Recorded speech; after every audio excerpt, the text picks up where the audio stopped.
Bonjour à tous et bienvenue dans ce nouvel entretien. Je suis aujourd'hui avec Thomas Routier de Mon Coach Natation. Thomas qui ne travaille pas seul, il nous l'expliquera aussi après. Ça va être aujourd'hui un entretien autour d'une compétence qu'on transforme en métier. Et ce métier, on en fait un métier de web, un métier d'infopreneur qu'on connaît tous aujourd'hui. Et c'est surtout, on va regarder comment Thomas, à partir d'une idée, à partir d'une compétence, il a fait une entreprise et comment il a fait grandir cette entreprise ces dernières années sur une thématique qu'on ne connaît pas trop dans l'entrepreneuriat web. Alors bien sûr, Thomas s'est fait connaître par rapport à tout un tas de choses, mais c'est pas la thématique la plus connue. Il n'est pas dans les big flux du marketing qu'on voit tout le temps, partout et qu'on peut plus supporter. Il amène un peu quelque chose de différent et donc je suis très content de parler de ça avec lui aujourd'hui. Bonjour Thomas, comment vas-tu? En pleine forme, la patate, comme d'hab. Euh, Écoute, je viens de revenir de ma balade, je pète le feu, je suis rechargé à bloc, donc j'attends plus que tes questions pour pouvoir rebondir dessus. C'est génial, parfait. Pour commencer, déjà très simplement, il y a pas mal de gens qui écoutent ces interviews, qui viennent du milieu, tu sais, du coaching, de l'accompagnement, des thérapeutes, des gens comme ça, et ils connaissent pas forcément le monde de l'infoprenariat, donc ils connaissent pas forcément mon coach natation et toutes les choses que tu as pu faire ces dernières années. Est-ce que tu peux, pour commencer, un peu présenter ce que tu fais, expliquer un peu ton parcours, et puis on verra comment on évolue ensuite. Ok, donc voilà, du coup, moi, j'aime bien ton pitch de départ. C'est vrai que c'est un truc pas banal, hein, apprendre à nager en ligne. Il y a 3 ans, 4 ans, bon, même encore aujourd'hui, hein, tu dis ça à des gens, ils vont me dire mais lui, c'est un fou, ça, c'est pas possible. Et donc, on est parti sur une idée un peu saugrenue d'aider les nageurs, les non-nageurs, les triathlètes, tous ceux qui ont une passion ou en tout cas un désir de mieux nager, de prendre plaisir à glisser, avoir des belles sensations et se faire plaisir, un peu comme on pourrait avoir en course à pied ou dans n'importe quelle autre discipline sportive. Euh, on a décidé de les aider, mais à travers des vidéos en ligne. Donc, c'est parti d'une manière un peu simple, c'est-à-dire qu'on a commencé par faire une première vidéo sur YouTube et surprise, ça a plutôt bien marché. C'est-à-dire qu'aujourd'hui, c'est la toute première vidéo, elle a fait plus de 500 000 vues. Donc, elle a vraiment beaucoup plu, elle a vraiment accroché et ça nous a encouragé en fait à en faire davantage. Donc, on a fait un petit nombre. On a essayé de tenir ce rythme de une par semaine, mais au départ, quand tu n'as jamais fait de vidéo, une vidéo par semaine, c'est quasiment en temps plein, tu vois. Donc, on était déjà débordés. Et avec Camille, donc Camille fait les démonstrations dans l'eau. Moi, je suis maître nageur à la base. Et on avait décidé en fait d'apporter chacun notre expérience. C'est-à-dire que moi, j'étais pas nageur. J'ai jamais pratiqué la natation de manière assidue avant mes 20 ans. Et je me suis mis un peu à la natation sur le tard parce que je m'étais fait une blessure au genou en fait. Et on m'a dit, bah, t'as pas le choix. Là, maintenant, le foot, tu mets ça de côté, tu vas devoir nager. Donc, j'étais nul, mais je me suis dit, bah, j'ai quand même envie d'apprendre et de pratiquer et de faire ça mieux. Et du coup, bah, je me suis retrouvé un peu avec plein de difficultés que monsieur tout le monde peut avoir quand il se met à la natation. C'est-à-dire que tu es terrestre, tu viens d'un milieu terrien et tu dois tout réapprendre parce que tu es dans l'eau, tu es dans une position horizontale, etc. Donc, tout un tas de changements de paradigme qu'il faut être capable de relever. Donc, c'est parti là-dessus. Donc, avec moi, mes compétences et mon expérience propre en tant que terrien. Et puis Camille, elle, qui a une expérience de nageuse de haut niveau, qui nageait 12 à 14 fois par semaine, plus les séances de muscu, donc qui était au niveau national, qui était de série, et qui a nagé un peu partout dans le monde. Et donc, du coup, voilà, on a vraiment deux expériences très différentes, mais aussi très complémentaires. Et Camille fait les démonstrations dans l'eau. C'est très joli à voir. Elle fait ça à merveille. Et moi, je fais les mauvais exemples que je fais aussi très bien. Et voilà, là-dessus, on est vachement complémentaires. C'est parti un peu de là-dessus et de créer une chaîne YouTube. Aujourd'hui, on a un peu plus de 120 000 nageurs 2.0 qui nous suivent sur YouTube, qui sont passionnés ou un peu moins pratiquants, mais plus curieux et qui profitent de nos conseils comme ça en vidéo. Est-ce que Et c'est est-ce que c'est pas une certaine complexité d'apprendre aux gens quelque chose qu'ils vont faire à l'extérieur tout seul dans une piscine à partir de formations, etc. Comment vous faites pour les former concrètement? À quoi ça ressemble une formation mon coach natation? Ok, bah, à la base, donc moi j'étais habitué à donner des cours en présentiel, donc c'est-à-dire qu'en présentiel, globalement, soit tu as une personne, soit tu as un petit groupe d'individus et tu vas leur donner des exercices à réaliser, tu vas les observer et puis en fonction des difficultés que tu vas avoir chez chacun, tu vas pouvoir les arrêter pendant la séance et leur apporter des corrections techniques. Sauf que bah, cette méthode de fonctionnement, ce n'est pas possible en ligne. On ne les a pas en direct pour les regarder. On ne peut pas les corriger en direct.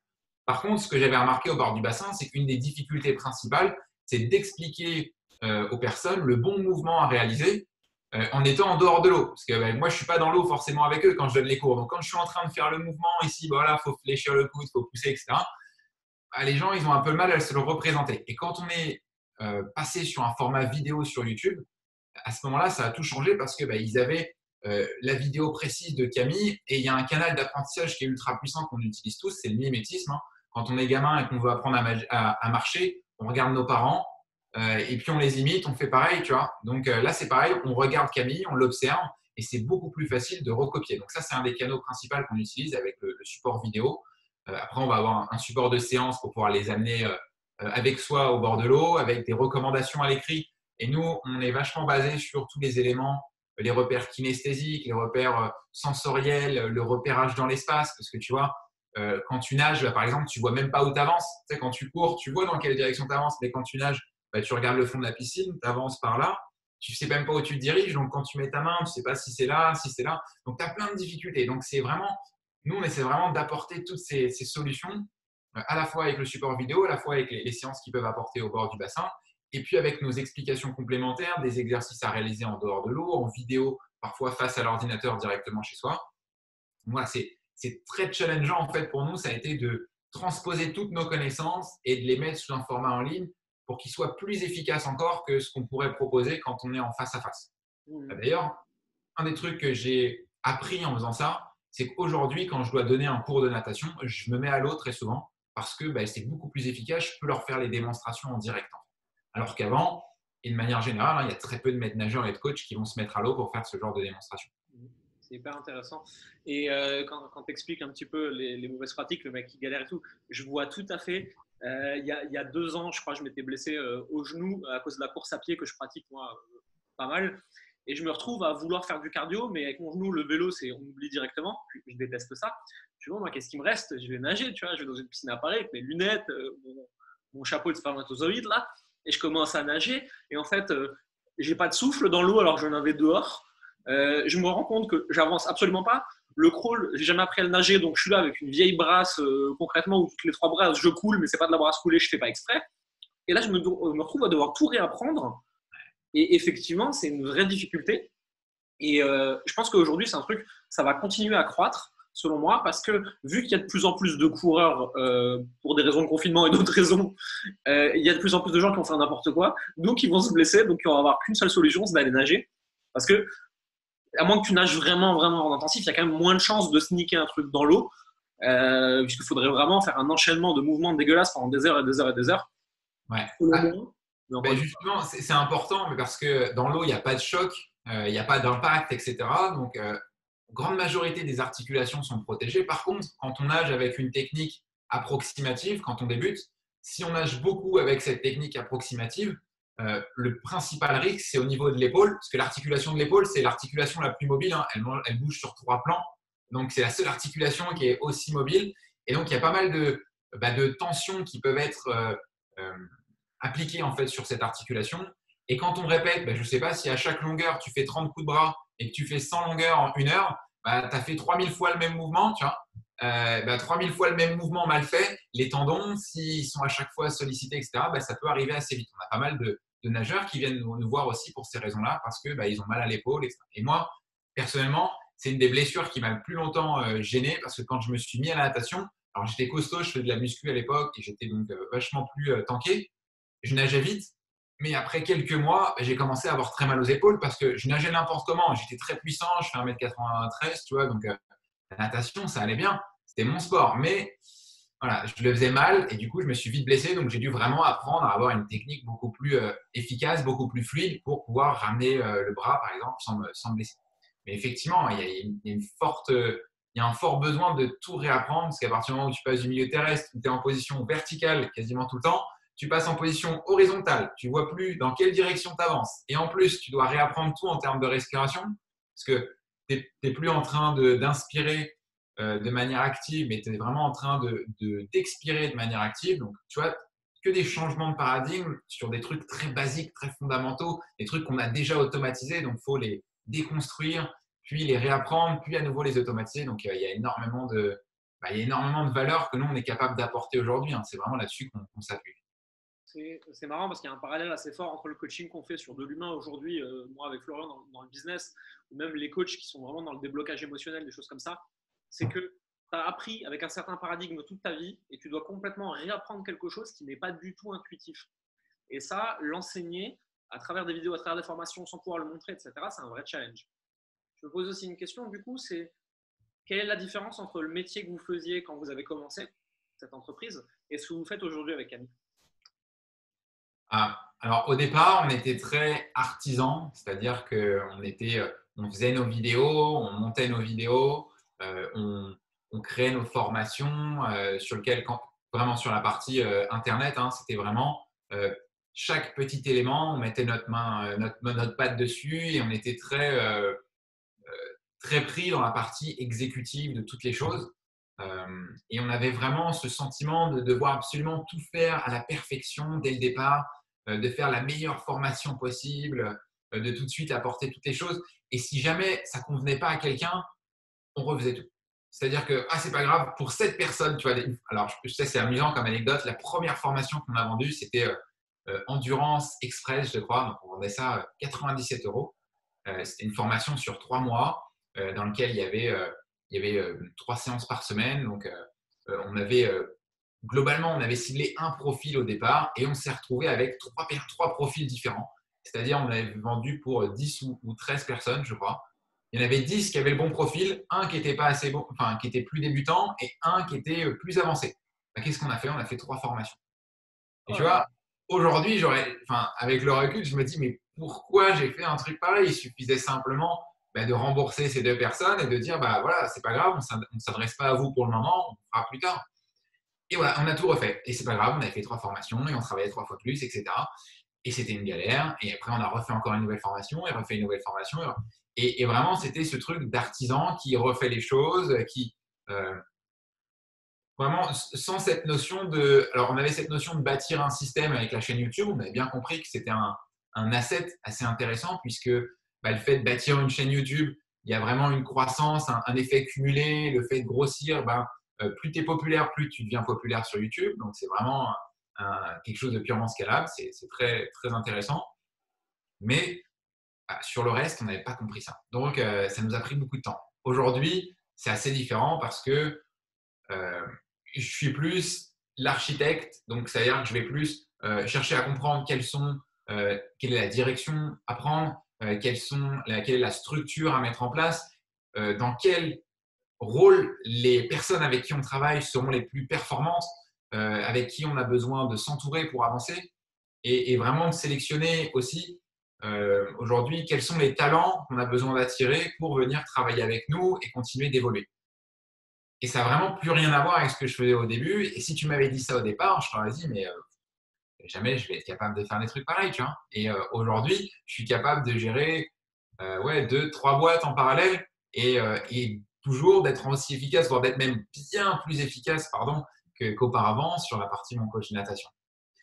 Mais c'est un process. Évidemment, on apprend, on se forme au fur et à mesure, on fait beaucoup d'erreurs, on en tire des conséquences, c'est quand même mieux quand on fait des erreurs d'essayer d'en tirer des leçons et puis on s'améliore comme ça sur le chemin.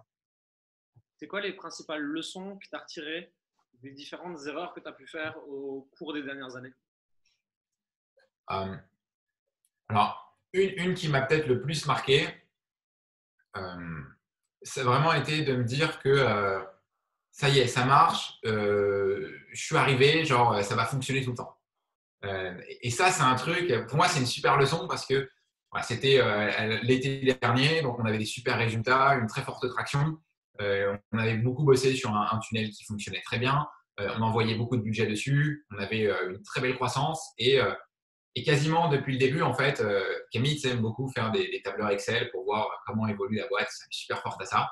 Et on avait une belle linéarité, c'est-à-dire que la croissance était nickel, tu vois, ça se maintenait. Et puis, la dadam, tu vois, septembre arrive, on fait un super mois, octobre, ça descend, ça marche plus comme avant, les tunnels qui ont toujours marché ne fonctionnent plus. Voilà, qu'est-ce qui se passe?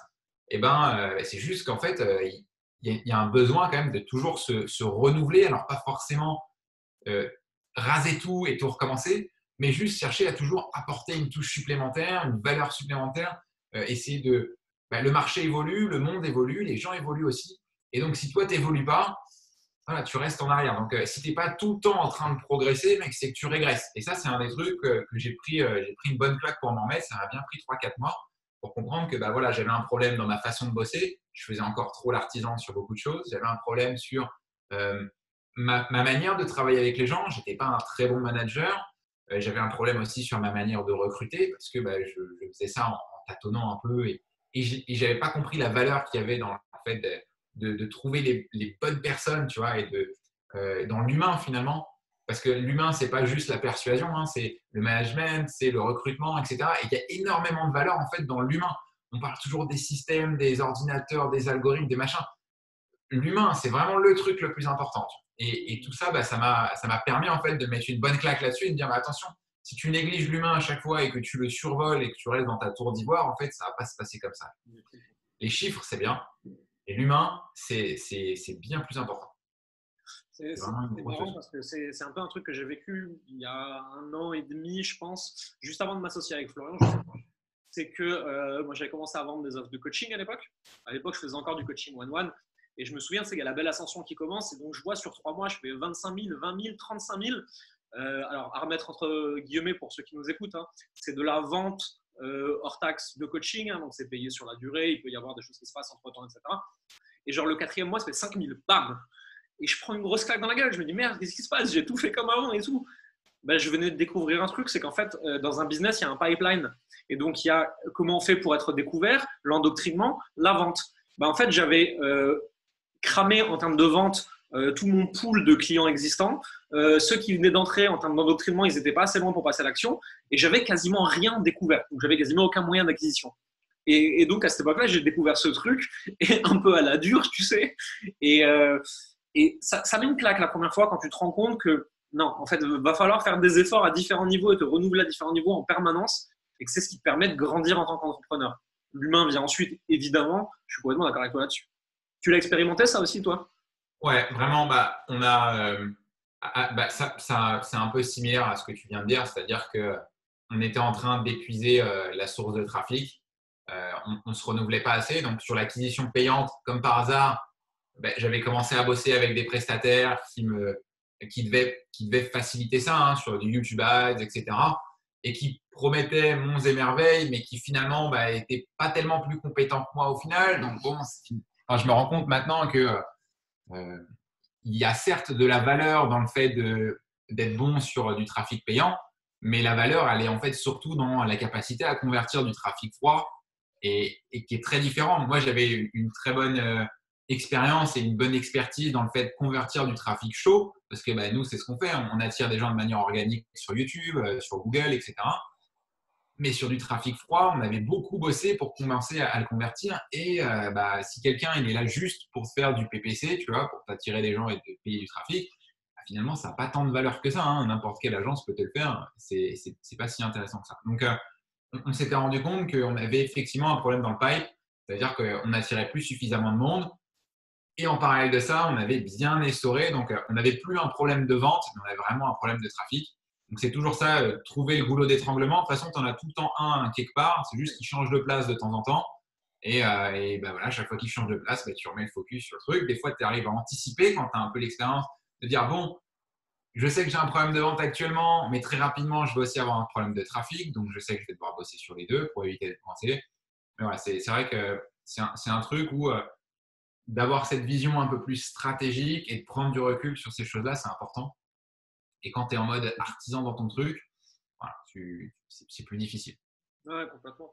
Ouais, moi, je le vois également. En fait, c'est par période et ça se voit chez nos clients également. Il y a des moments, il faut faire beaucoup de contenu de découverte ou de techniques de découverte et donc, en gros, il faut faire rentrer du monde dans le pipeline. Il y a des moments où c'est bien, tu as un gros badge de gens qui sont arrivés, mais ceux-là, il va falloir les convertir ou les faire dégager. Et ceux qui sont convertis, où est-ce que tu les amènes, où est-ce que tu les closes pour qu'ils commencent à travailler avec toi sur tes produits? C'est des questions que tu dois te poser en permanence. Alors, des gens qui se lancent, ils n'ont pas encore ce genre de problème. C'est pour moi des problèmes de gens un peu plus avancés. Tant que tu n'as pas fait X milliers d'euros l'année, c'est des questions qui n'existent pas. Ce qui est marrant ici, c'est que pour arriver, toi comme moi, au même endroit sensiblement, avec le même genre de problématiques, sur des tailles de business qui sont élevé par rapport à la moyenne des gens, si tu veux. On est passé par deux chemins très différents. J'aimerais bien qu'on en parle. Dans le coaching, dans l'accompagnement, on dit toujours, en gros, tu t'adresses à très, très, très, très peu de gens. Tu fais du one-one relativement cher parce que les gens, ils ont un gros problème. Et donc, en fait, on se concentre essentiellement sur la conversion et sur aider des personnes qui sont vraiment dans le dur. Ce qui fait qu'on travaille avec très, très, très peu de trafic à l'entrée, mais des produits qui ont une haute valeur. Alors que dans ce que toi, tu as fait, tu étais sur des produits qui étaient beaucoup moins chers parce que tu vendais de la formation. Mais par contre, tu avais trouvé un moyen d'avoir une grosse source de trafic à l'entrée.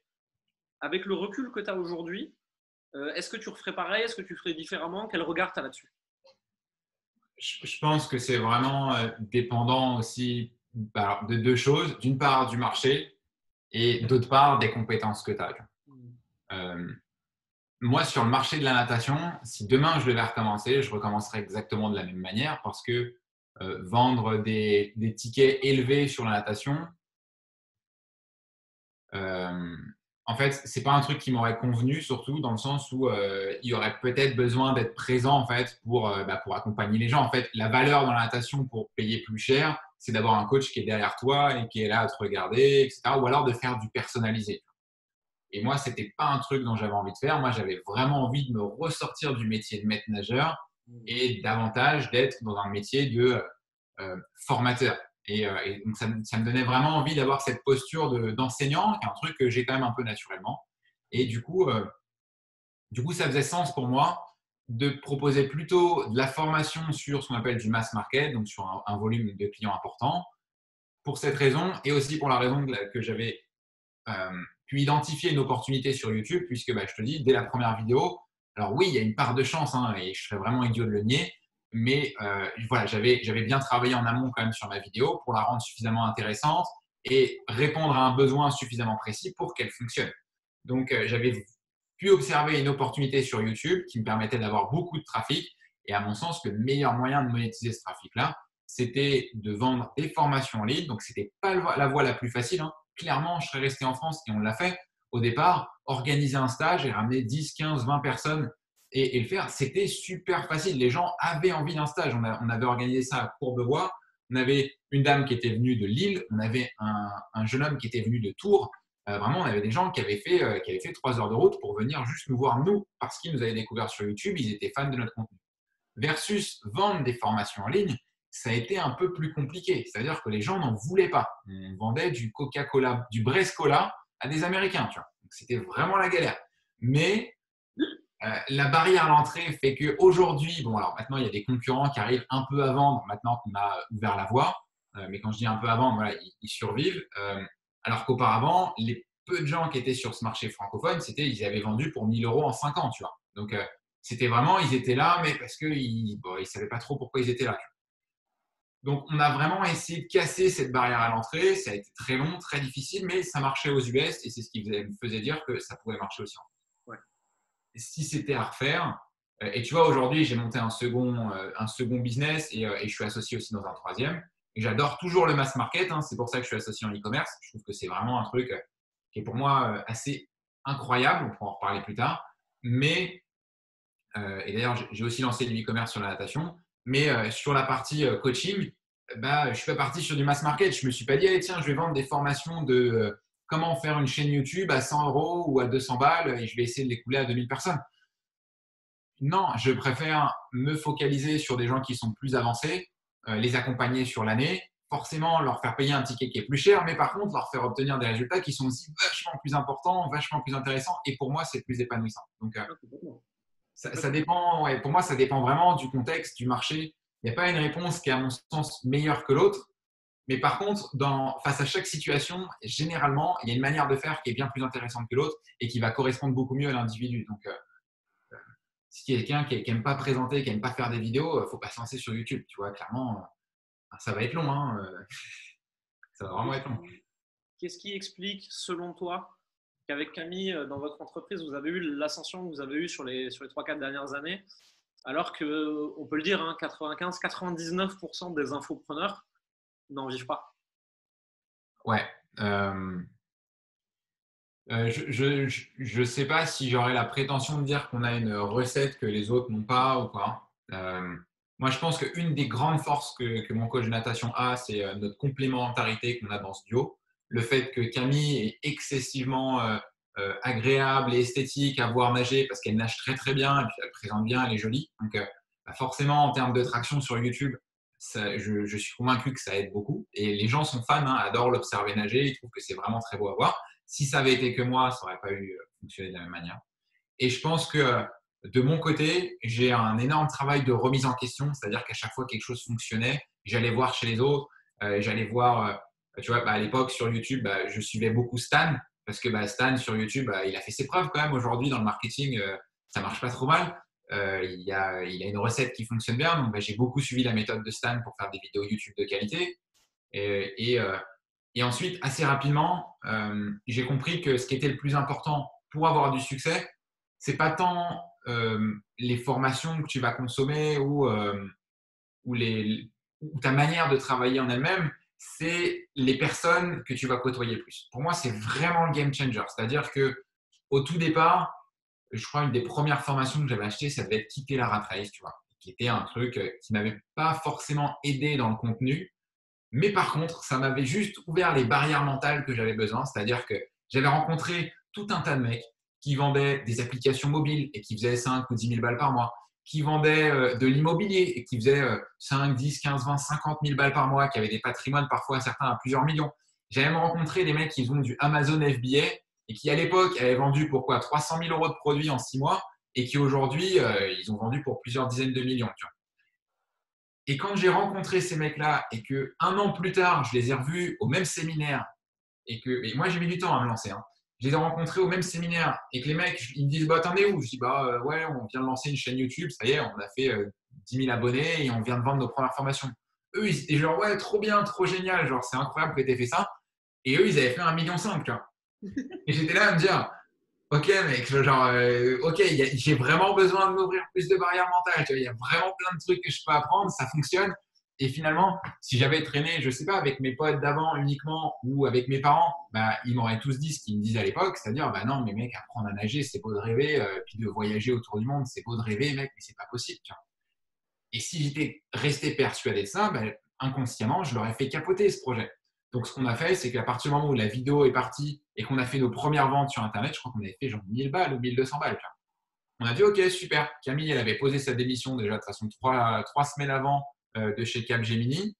Elle n'avait même pas encore commencé le CDI. Hein. Elle avait dit, bah écoutez, on part au Vietnam au mois de mars.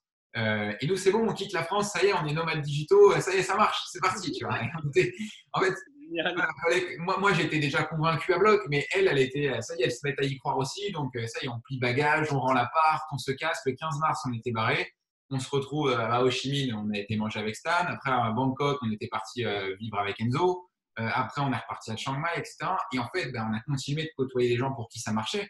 Et résultat, ben, les résultats, ils sont arrivés. Ça a continué de monter. C'est-à-dire qu'on a généré 2000, 5000, 10 000. Et en fait, c'était fluide parce que tout le monde autour de nous faisait la même chose. Donc, les problématiques qu'on avait, elles étaient évidentes pour tout le monde, tu vois. Et on n'était pas à se poser la question de est-ce que je reprends mon CDI ou est-ce que je reviens. En fait, c'était déjà cadré, toutes ces choses-là. Tu vois. Donc, je pense que ça a fait une différence majeure.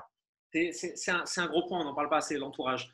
Moi, aujourd'hui, si je suis arrivé avec Florian, si on est arrivé à deux aussi vite au niveau où on en est, c'est parce que Florian, il est dans sa grotte à faire ses rachats d'entreprise à 50-100 millions. Tu vois, je veux dire, le business d'accompagnement, c'est parce qu'on aime ça.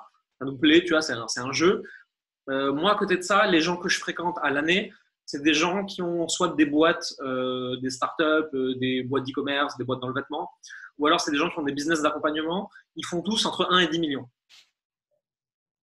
Si tu veux, moi, il y a 2 ans, il y a 1 an et demi, quand je faisais les premiers 100 000, il me tapotait sur l'épaule et il me faisait bon, c'est bien, quand est-ce que tu travailles vraiment?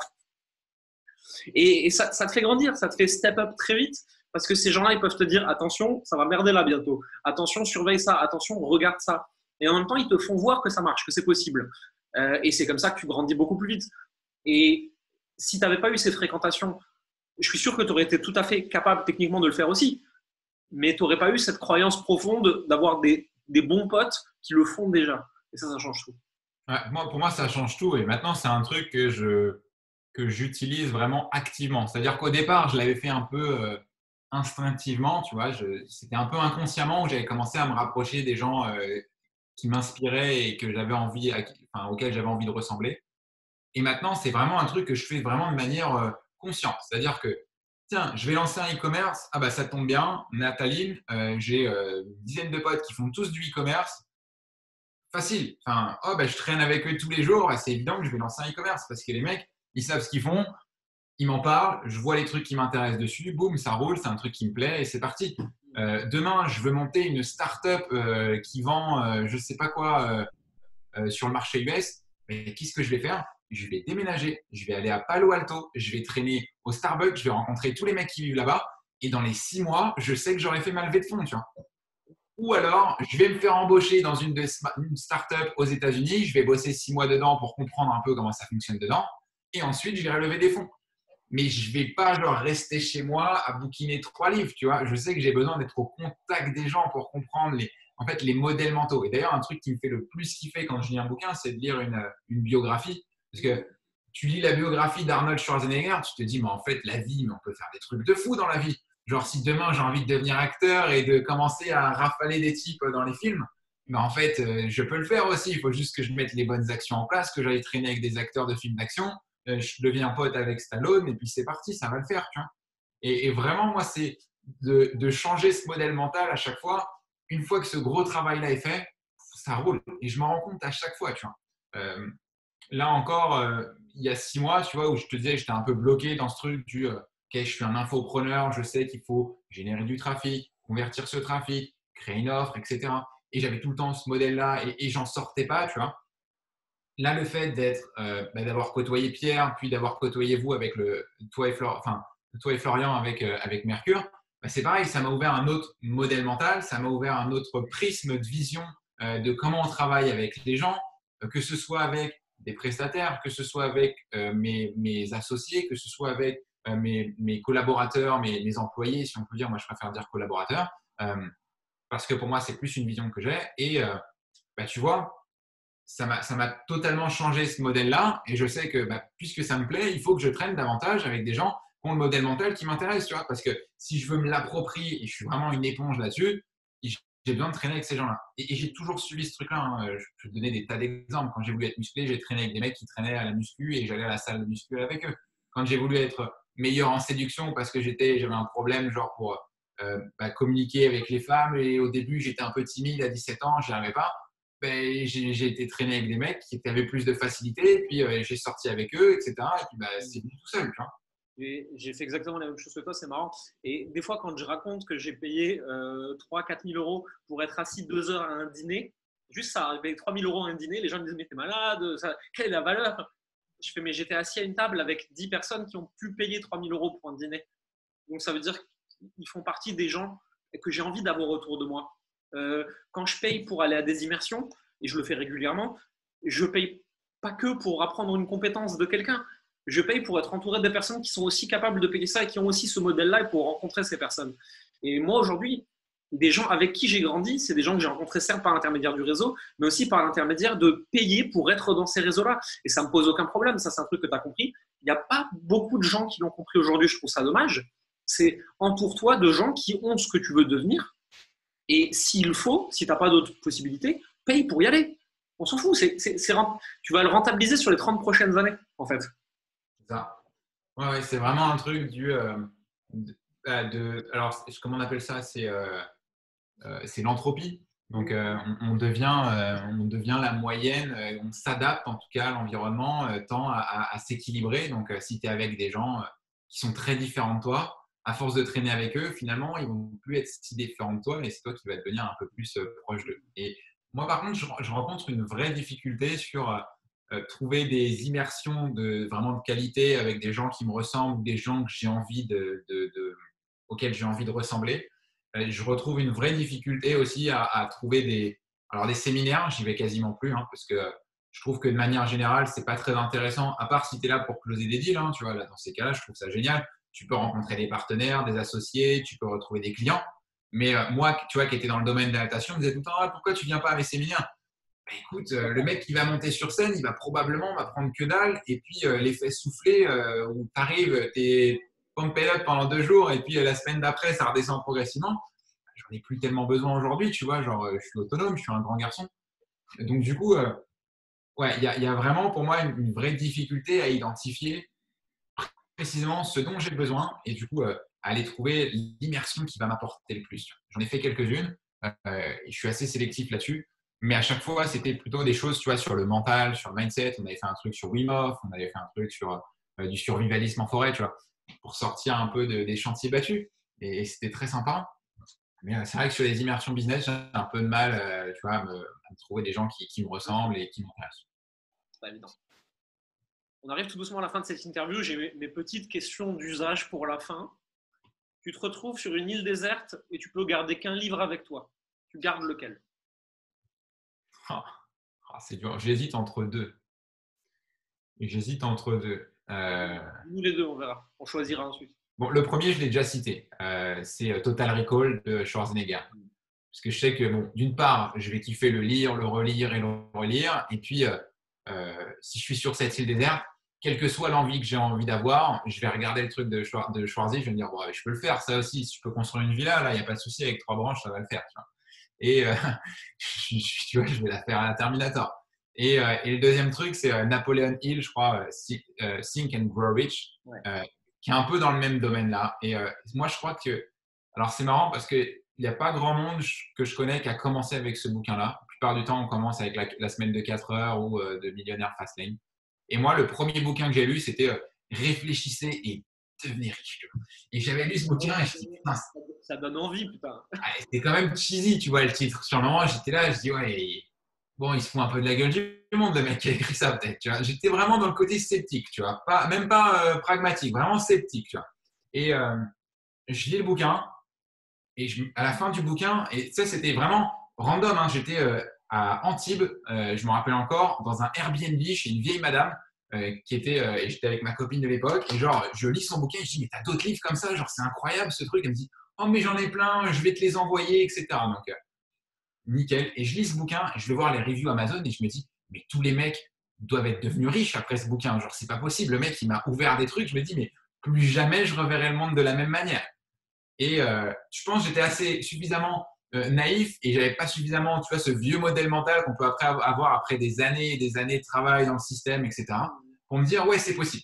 Et, et j'ai regardé les commentaires et j'étais vachement déçu. La plupart des mecs étaient là, ouais, c'est bien, c'est pas le meilleur livre de dev perso que j'ai lu, etc. Mais je dis, qu'est-ce que vous racontez, genre, il est incroyable, c'était le premier que j'avais lu, donc j'avais aucun moyen de comparer, tu vois. Et j'étais là, mais en fait, c'est tous des glands, les gens, c'est pas possible, tu vois, genre, remuez-vous, les gars. Et à partir du moment où j'ai lu ce bouquin-là, c'était parti.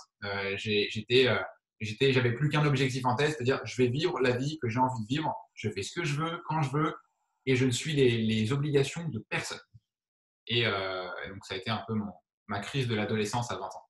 Mais ça, c'était un bon moment. C'est encore, tu vois, c'est un bon souvenir, ça m'anime encore.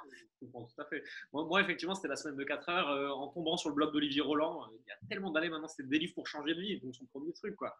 Et je me souviens encore, je lis le review de la semaine de 4 heures, je le lis, et je me rappelle, je vivais chez mes parents, je descends dans la cuisine, je fais maman, je vais vivre d'un blog. J'avais 18 ans, je pense, un truc comme ça, tu vois. Et elle me regarde, elle me fait oui, ok, va bosser à l'école. Hein. Bien sûr.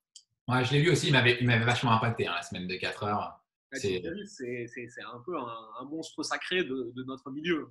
Ouais, il est solide. Après, la semaine de 4 heures, je me rends compte que quand je l'ai lu, j'étais là en mode ah ouais, ça a l'air trop bien.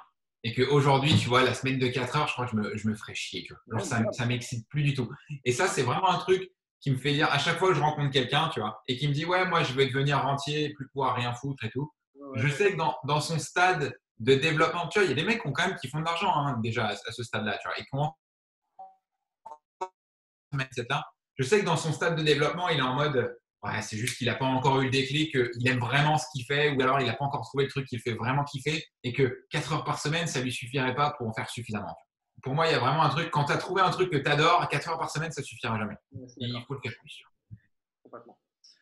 Si ton business disparaît, il n'y a plus rien, mais tu gardes les mêmes connaissances et tu dois le reconstruire. Est-ce que tu ferais exactement comme tu as fait ou est-ce que tu ferais différemment? Wow. c'est presque plus ou moins arrivé avec le confinement, en fait. C'est marrant comme question, tu vois. Mais là, avec le confinement, il s'est passé un truc incroyable. Toutes les piscines du monde ont fermé. Ouais. Donc, quand tu vends de la natation en piscine ou voire à la mer, mais que même la mer, de toute façon, c'est interdit d'aller nager, hein, parce que le peu de clients qu'on avait qui étaient vraiment des spécialistes d'eau libre et qui s'entraînaient en mer, ils n'ont même plus le droit d'y aller. Ben, on se retrouve avec un business qui, du jour au lendemain, est fermé, tu vois, la clé sous la porte. Donc, c'est extrêmement challengeant. Moi, je trouve que vraiment, c'est une des expériences de vie. Jusqu'ici, je pense que j'en garderai un très, très grand souvenir parce que c'est vraiment une expérience de vie incroyable, quoi. C'est peut-être un des plus gros challenges qui m'a été donné jusqu'ici. Donc, je trouve ça vachement excitant. Et bon, on a déjà rebondi, hein, mais du coup, voilà, on a changé déjà pas mal de trucs. On a vraiment essayé de… déjà, on se concentre plus sur absolument avoir un maximum de trafic. On se concentre vraiment sur créer notre offre phare et ensuite trouver les personnes qui veulent l'acheter. Ça ne sert à rien d'avoir une liste mail de 200 000 personnes si personne n'achète dedans. Tu vois. Et on l'a vu, hein, nous, on a eu des listes mail. Je pense qu'on a déjà brassé plus de 50 000 personnes sur la liste mail, tu vois, en tout. Ouais. Donc, ça commence à faire pas mal de volume. Bon, à l'échelle de beaucoup de gens, c'est pas grand-chose, hein, mais à l'échelle de beaucoup d'autres, c'est déjà un gros brassage.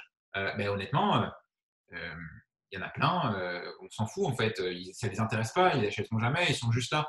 J'adore l'expression des Québécois qui disent c'est des hosties de vampires, tu vois. C'est des gens, ils sont venus pour sucer du contenu gratuit, donc c'est ok. Moi, je ne suis pas en train de les blâmer, je dis juste que j'ai pas besoin de ces gens-là pour faire tourner le business, donc je ne vais pas payer pour attirer ces gens-là, je veux vraiment attirer mes clients fétiches. Et un truc que je recommencerai différemment et que je recommence aujourd'hui différemment, c'est que je polarise. C'est-à-dire, je veux ce type de personnes, je veux vraiment bosser avec ce type de personnes et surtout pas avec tous les autres. Donc, s'il vous plaît, cassez-vous. Je ne veux pas de vous. Et vraiment, ça me change la vie parce que moi, les gens qui me font, tu vois, on parle de la moyenne des 5 personnes. Si la moyenne de tes clients, c'est des victimes et c'est des gens qui sont là en train de toujours se plaindre et te dire ah, j'ai vraiment pas de chance dans la vie, aidez-moi s'il vous plaît. Alors moi, je vais devenir une plaie pour toute ma famille hein, parce que moi, je fais l'éponge. Hein, donc je vais me transformer en victime. Tu vois. Et donc, j'ai vraiment pas envie de ça. J'ai vraiment envie d'être avec des clients qui sont inspirants, être avec des mentors inspirants, être avec des copains inspirants. Et du coup, voilà, je fais ce tri-là. Je suis extrêmement polarisant. Et bon, des fois, j'essaie quand même de mettre les formes, tu vois, parce que quand je rencontre quelqu'un et je vois qu'il est chiant, voilà, je ne vais pas lui dire but en blanc, vas-y, casse-toi, t'es relou, tu vois. Mais voilà, je m'écarte. Donc, c'est vraiment important. Et c'est pareil pour mon business. C'est marrant parce qu'à l'opposé, si tu veux, Florian et moi, on s'est fait connaître dans le milieu entrepreneurial un petit peu, si tu veux, justement pour la taille rikiki de nos listes email par rapport à notre très gros chiffre d'affaires. Et je le raconte toujours en rigolant, tu vois. J'ai fait les premiers 1500 euros, j'avais, je crois, 53 personnes dans la liste. Et on a atteint le premier palier de 104 ventes. Il y avait 362 personnes, je crois. Et au contraire, en fait, on n'a jamais travaillé l'acquisition, mais on était ultra polarisant, on matraquait de contenu. Et en fait, très simplement, très très vite, soit tu nous aimes, tu tombes amoureux de nous, tu veux travailler avec nous, soit tu nous détestes, tu veux qu'on meure et tu t'enfuis en fait. Et c'est rigolo, tu vois, de voir que des gens qui avaient de l'approche comme toi, tu vois, l'approche infoprenariale finalement, d'avoir un gros trafic, tu les matraques pas et tu les amènes dans la durée à acheter tes produits. En cas de situation exceptionnelle extérieure, tu reviens quand même à ces core values où tu veux travailler avec tes clients les meilleurs, en fait, ton client idéal, quoi. Et tous les gens qui sont autour, qui faisaient un peu de lifetime value de temps en temps, tu dis non, non, j'ai pas le temps de m'occuper de ces gens-là, c'est trop la merde, je vais me concentrer sur ceux que je peux vraiment aider là tout de suite et qui veulent acheter, en fait. Ouais, en fait, ça, je pense que j'ai vraiment eu un déblocage avec ça à partir du moment où je me suis dit, mais en fait, mon coach de natation, c'est pas mon seul business, c'est pas le truc, si ça s'effondre, ma vie s'arrête. Et à partir du moment où j'ai lâché prise sur ce truc du ouais, c'est mon petit bébé de mon premier business, j'ai envie, tu vois, d'être bien, de vraiment prendre soin, etc. Mais que c'est juste, voilà, c'est un business parmi d'autres et que c'est surtout, du coup, j'ai envie vraiment de prendre 90% de kiff absolu dans ce business et les 10% restants, à la rigueur, je ne les fais même pas. Alors qu'avant, j'étais en mode, j'ai vraiment envie de faire un maximum de choses pour ce business. Donc, j'étais un peu au service de ce business et donc, je n'avais pas envie, tu vois, de faire des choses trop hardcore ou trop polarisantes ou tu vois, j'avais vraiment envie que ce business se porte le mieux possible. Donc, pour moi, il fallait absolument qu'il y ait le plus de trafic possible, il fallait absolument qu'il y ait le plus de ventes possible, qu'il y avait le plus de clients possible et que si les clients me faisaient chier, c'est pas grave. c'est à moi de les gérer et c'est pas mon business. Enfin, mon business, il doit surtout pas en souffrir, tu vois. Et j'ai vraiment eu tu vois, ce switch où en gros, c'est plus moi qui suis au service de mon business, mais c'est mon service. C'est mon business qui est à mon service. Et c'est-à-dire que si j'ai des clients qui me font chier, tant pis pour le business, mais pas tant pis pour moi, tu vois. Moi, je ne veux pas d'emmerde. Et à partir du moment où je suis clair là-dessus, mais les certitudes qui sont revenues et le plaisir que j'ai pu prendre, il est incroyable. Donc, c'est vraiment ce truc-là que je changerais, voilà, si je vais venir. J'ai vécu un peu les mêmes choses aussi, c'est rigolo. Une dernière question pour finir. Si tu avais un conseil business à donner aux entrepreneurs qui nous suivent, une leçon, quelque chose qui est aujourd'hui important pour toi, que tu aurais aimé qu'on me dise au début, ce serait quoi? Ouais, je vais rester sur le même truc, tu vois. Je pense qu'il y a un message, le one thing, c'est vraiment entoure-toi des personnes qui t'inspirent et élimine les personnes toxiques. Chacun à sa manière. Tu n'es pas obligé de virer tout le monde. Tu n'es pas obligé de couper les ponts avec tes parents s'ils sont plus chiants qu'autre chose.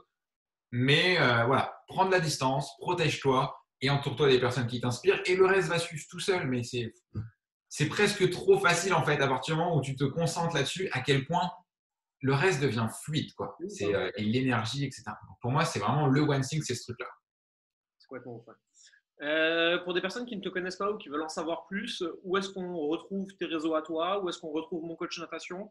Comment on fait pour en savoir plus et pour te retrouver? Ok, alors du coup, moncoachdenatation.fr si vous voulez retrouver le site web, la chaîne YouTube du même nom, la page Facebook du même nom. On a essayé d'être congruent, hein, Instagram, tout ça, tout est du même On nom. mettra tous les liens en dessous de toute façon. Voilà. Et puis, moi, à titre personnel, si vous voulez échanger avec moi, vous pouvez me retrouver sur Facebook, c'est Thomas Routier. Et voilà, on pourra mettre le lien aussi. J'ai une jolie photo sur le Marina Bay Sands, un super hôtel à Singapour. On avait fait des rushs magnifiques sur la piscine. Je ne sais pas si tu vois, ça, c'est les 3 tours à Singapour où il y a une piscine qui est posée dessus avec une infinie pool magnifique.